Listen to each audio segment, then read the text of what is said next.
Public forum is a research-based activity.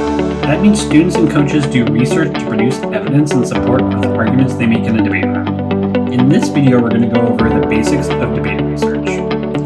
Evidence for arguments can take many forms. The most common form is referred to as cards. What are cards? Here's an example.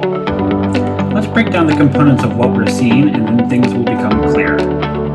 This is the tag. A tag is a brief summary of the argument the debater wants to make. It usually consists of a claim and a warrant. Remember, a warrant is a reason or explanation for why the claim is believed to be true. This is the citation.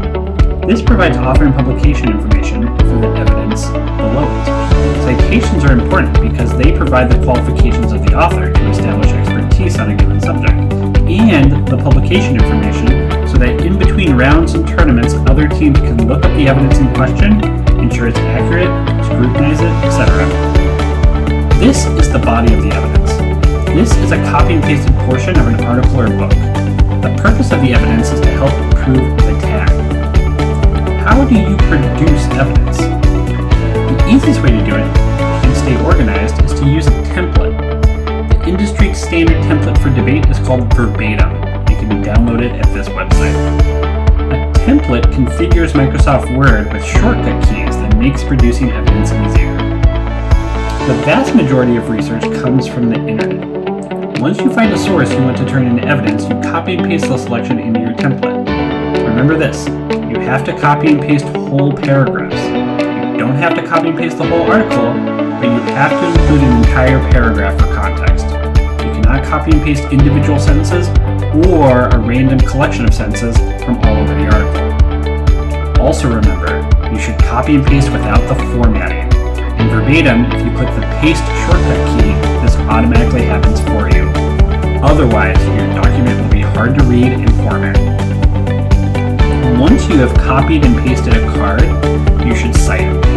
You want the citation to provide the qualifications of the author and to provide enough information so that another person could find the original source if necessary. We're not quite done processing the evidence, but we need to talk about how evidence is presented in a debate first. You have two options. One, you can directly quote the evidence. That would involve saying a select portion of the evidence out loud just as the author wrote it. Second, you can paraphrase the evidence, which is you citing it, but summarizing and explaining the evidence in your own words. No matter what option you pick, you are ultimately concerned with the warrant or data the evidence is providing to support your point. So what you want to do is underline the portions of the evidence that make clear how you intend to use the evidence and the parts of the evidence that provide a warrant for your argument. It looks like this. The last thing you want to do is tag your evidence.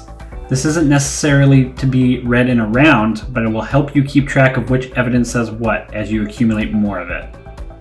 You have to keep your evidence organized because if you cite it in a round, whether you quote it or you paraphrase it, you have to be ready to share the evidence with your opponents and the judge. That's all we have about evidence for now. Tune into future videos as we go over more public forum debate concepts.